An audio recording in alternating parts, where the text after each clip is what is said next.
Do you ever feel like you are stuck in a room that is constantly being flooded with waves and waves of enemies? Well, wouldn't you like to escape? Move forward to other rooms full of enemies. Yes, we are so back with another devlog on this roguelike game focused around aggressive melee combat. Now take the word aggressive and nail it to your brain, because all I will be working on today is exactly that. So behold the new magic abilities, new weapon and room generation system, and it all works, I promise. Wow, how did this regular mercenary get magical powers? Well, it's super secret story stuff. There are 3 bloodlust abilities. They are called bloodlust because you don't use them. They are instead triggered when you kill something, structuring around the whole me angry gameplay. Here is a quick showcase. Guided bolt, it picks a target and follows him forever. There is no escape. Hunting trap works just like the poacher's trap, but now his limbs are getting torn off.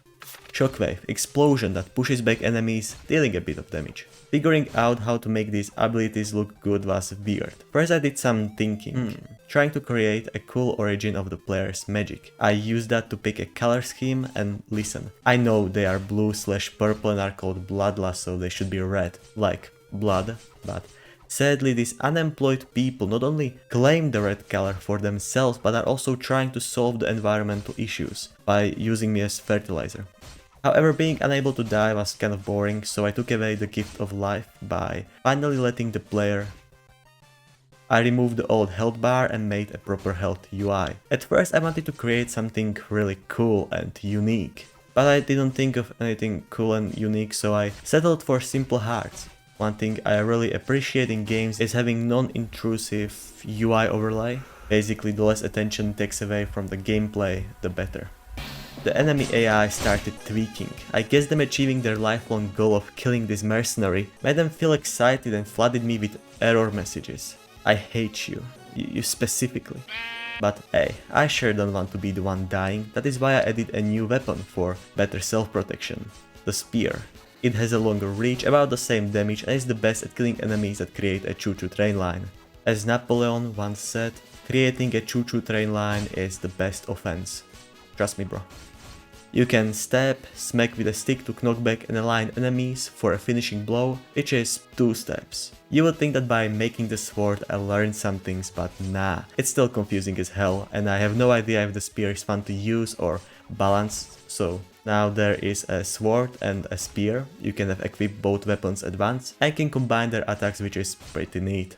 It's time to escape from this square into another square. Let me show you a bit of my cooking.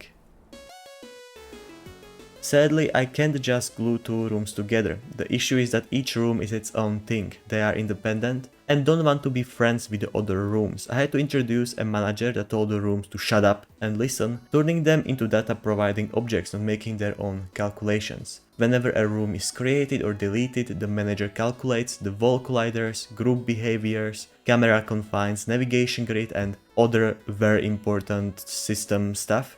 Next I worked on a smoother transition between rooms, cause this whiplash sucked. I started by messing around with the background and made a shader for the fadeaway effect, which somehow magically works. Then I have made presets for horizontal and vertical background parts and created a weird chain of events that results in. Yeah, I kinda like it. Now for the enemy generation, I had an itch that kept on telling me, make it feel like you are actually being attacked by bandits, make it more chaotic. Instead of just walking into a PowerPoint presentation opening slide after slide. So a room spawns and there are preset enemies, the basic stuff. But to scratch that itch, there are even more bandits coming from all directions, trying to surround you and overwhelm you. These bandits are generated randomly by just simply inputting a number that represents the algorithm's budget to spend on shopping enemies, with each enemy having its own cost and probability of being picked. This may not look important, but it will be a godsend once I start scaling the difficulty.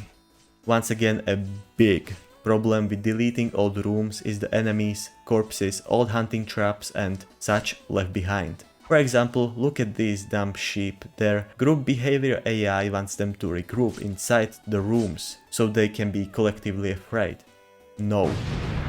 Anyways, I just wanted to say that these combat improvements are only the beginning. Currently I'm trying to get ready a prototype that I could release as a demo for playtesting and getting some feedback. However, I still need to figure out the basic gameplay loop. I have some ideas, but I need to see them in action first. That is everything, so subscribe to support this game, and bye bye.